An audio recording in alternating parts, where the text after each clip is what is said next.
Hey guys, welcome back to the CulePodcast. Welcome back to another video.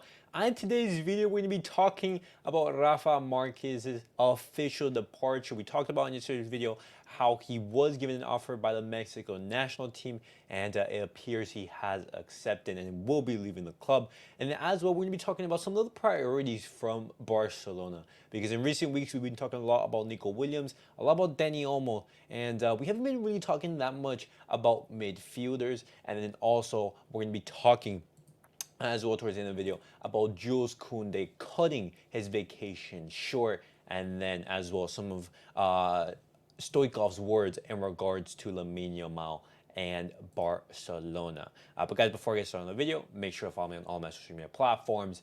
Everything is posted down below in the description. Go over there and check me out. That way you guys can stay up to date with everything that I do on the channel. Well, guys, let's get straight into the video and let's talk about Rafa Marquez because it has been official. Rafa Marquez has officially left the club, and an agreement has been reached to terminate his contract. Rafa Marquez is right now seeking a new professional challenge, and it's completely understandable, guys. Multiple times Rafa Marquez has said that he is ambitious. He does want to manage the top level, managed the Barcelona's first team, and with the appointment of Hansi Flick, that door has closed. And the Mexican national team, they have given Rafa Marquez an offer to become an assistant, to Javier Aguirre for these next upcoming weeks and building up to the World Cup. And then after the World Cup, he would become the national team coach. And so it's completely understandable why Rafa Marquez has left. But now in regards to who can replace him, apparently right now it's Juliano Balletti. He is an option to replace him. He was set to coach Juvenil A, but now he might be considered for the position. And Barcelona Athletic, they start their preseason tomorrow, and so what an absolute mess to have your coach leave a day before the preseason. But about one person who is leading the race right now is Albert Sanchez.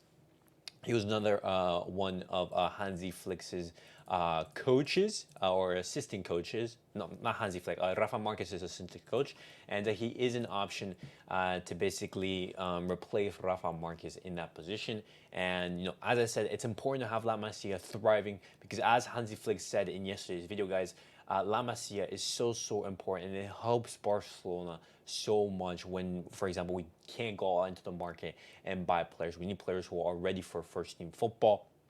And having La Masia stable, having a good foundation, that is what builds up that success. But now, guys, I'm going to be talking about some of Barcelona's priorities because in recent weeks, as I said, we've been discussing a lot about Nico Williams, a lot about Dani Olmo, and we haven't been really talking about Kimmich, Zubamendi. The Amadou Onana thing has ended because he has gone, I believe, to Aston Villa. And so that door has been closed. And right now, Barcelona's priority is just those two players. And the priority to sign a midfielder is no longer there. And so, throughout this season, we've been saying, hey, we need a pivot, we need a pivot, we need a pivot. But Barcelona, they just don't seem to be on that page. And Flick right now, he is not asking for a positional pivot, as there are several players in the squad who can play in that double pivot. You have, for example, your Gondogans, you have your Gavis, you have your Pedri, you have your Frankie de Jongs, and even, for example, your Marc Casado, your Marc Bernal. Hansi Flick is being impressed by those youngsters, and this is why, for example, the Mikel Merino deal or any other deals, for example, they're not being pursued as much. And if Barcelona, they do go to sign a midfielder, it will be potentially on a loan, and it could even be that Barcelona sign no midfielders. And so, what do you guys make of that after the season that we've had with no pivot? Are you guys happy and content with Barcelona signing no midfielders for the next season? What do you guys make of that? But guys, I want to be talking about, continuing about that midfielders, because N'Golo Kante has been again considered by Barcelona as a low-cost option for that midfield position. As I said, Barcelona, they're not prioritizing that pivot position. They're not prioritizing that midfield. And so they're looking at low-cost options or loans. And N'Golo Kante would fit the bill. But the thing is, he has, gone to Saudi Arabia. He is playing for Al Ittihad. He is on high wages, and Barcelona, they're looking at a potential loan deal for N'Golo Kante. looking after the good tournament that he had in the Euros, the good physical condition and everything. And I think N'Golo Kante at Barcelona, that train has passed, but N'Golo Kante on maybe a loan, what do you guys make of that? I don't think it's going to be happening because, as I said, Al Ittihad, they paid big money for him. He is on high wages, and thus, getting him on a loan deal, I don't think that would be, realistic. But if N'Golo Kante is trying to force that move to Barcelona, that could happen. But this is something that just Barcelona, they're keeping their eye on, just checking out N'Golo Kante, just seeing, hey, are you Al Ittihad? Are you interested in a loan move? N'Golo Kante, would you be willing to come to Barcelona? This is just something that they're exploring. But now, guys, we're going to be talking about another Frenchman, and in regards to Jules Kounde, because Jules Kounde right now apparently is going to be cutting his vacation short. Now, Jules Kounde, he did visit Barcelona's training facilities, after the Euros ended, after he was eliminated by Spain, and he did visit the Barcelona training facilities to say hi to his teammates, to say hi to Hansi Flick and everything. And Hansi Flick advised him, hey, have a rest. Do not join preseason training because, funny enough, Kounde, he wanted to join the U.S. preseason tour.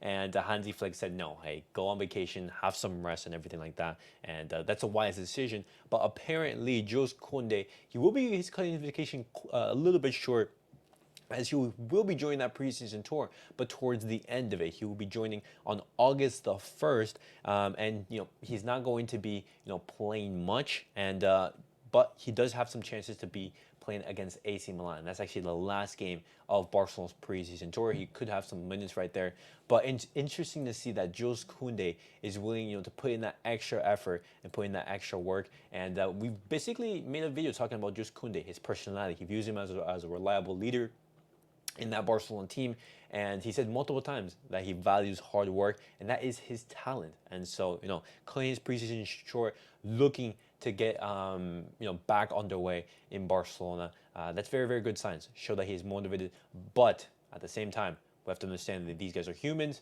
These guys, have been playing a lot of football, and we need to be taking care of their bodies, basically. That way, we can avoid any future injuries.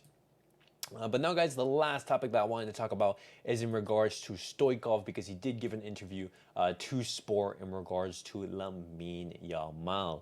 And a lot of people have been talking about Lamine Yamal. You have Max Verstappen, you have Hansi Flick, you have basically everyone talking about Lamine Yamal, who is the sensation of the summer. And this is what he has to say in regards to Lamine Yamal. And he says, when you chase your dreams, they can always come true. He's a boy who knows perfectly well that this is his big opportunity despite his young age.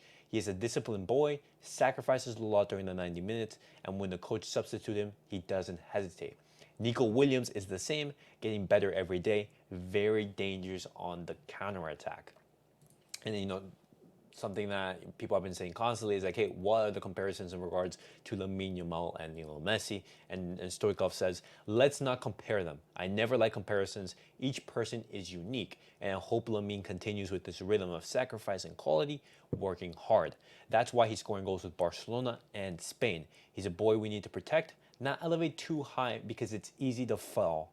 I believe in protecting him, giving him the time he needs, and then we can evaluate his journey. And that's absolutely right. Lamine Yamal, he's not another Messi, he's the first Lamine. That's something that we have to keep in mind, because these comparisons, it's not healthy for either of us. It's not healthy for Barcelona because you put tons of pressure on Lamine Yamal, and it's not healthy for Lamine Yamal because, as I said, those expectations are so high. Messi's the greatest player of all time. That's something that not a lot of us are going to be able to reach. And continuing on, Stoichkov talks about Barcelona, and he says, I am always optimistic. The worse we are, the more optimistic we must be. With a new stadium, we need to build a competitive team. I believe Laporta and Deco know which players to sign. With the new coach, we'll see a more disciplined and orderly team, step by step. We have very high-level young players, Cubarsí, Pedri, Gavi, Lamine Yamal, Fermin, Balde, all young, and if Nico Williams joins, it will be even better. There is no rush to win the championship tomorrow. With a couple of signings, I think the team can compete at a very high level. And that's something that Barcelona fans, they can be excited about, guys. Because as I said, in previous episodes and previous videos, Barcelona, they have a very, very good team. Just it wasn't being exploited to its fullest. Xavi wasn't getting the maximum potential out of every single one of them. And could Hansi Flick be that guy to basically explode the talent of a Lamine Yamal, of a Pedri, of a Gavi, of a Fermin, of a Balde, and potentially a Nico Williams? Could this team make the step up and reach a new level? And the last piece of basically quotes that I want to talk about in regards to Stoichkov is in his thoughts on Hansi Flick, and he says, "I don't know honestly. We'll see. Whether he adapts or not depends on what happens in the locker room. He surely has a lot of discipline. He's German. Additionally, he has a very important factor since Ter Stegen is in the locker room. He can help him a lot, as can Gundogan, and even more if Thiago Alcantara is by his side. These are small factors that can help in the long run." And looking at how Xavi was as Barcelona manager, you saw that at times, the media pressure and the media and what they were saying, they were actually getting to Xavi. And this is something that Barcelona they were actually looking for in Hansi Flick. He's a foreigner who is basically disconnected from Barcelona a little bit, and so could he be, basically further away and protected from all the noise from the media? Because a manager who's always involved and just basically constantly hearing what the media is saying, that's not very healthy, and it's not a very healthy environment to work under, and you don't get the best results. And a manager who doesn't speak the language and who can basically be protected from that, could we see a better version and better results? But guys, that was it for the Barcelona news of the day. Definitely let me know your guys' thoughts on everything that I discussed on today's video. Rafa Marquez officially leaves as Barcelona athletic coach, and who is going to be replacing him? Albert Sanchez or Juliano Belletti? And then as well, could N'Golo Kante be considered an option for Barcelona midfielder when Barcelona, they're not really interested in signing a pivot? And lastly, guys, Jules Kounde cutting his vacation short, and Stoichkov talking about Lamine Yamal and Barca. But guys, that was it for the Barcelona news of the day. Make sure to like, subscribe, and comment. I'll see you guys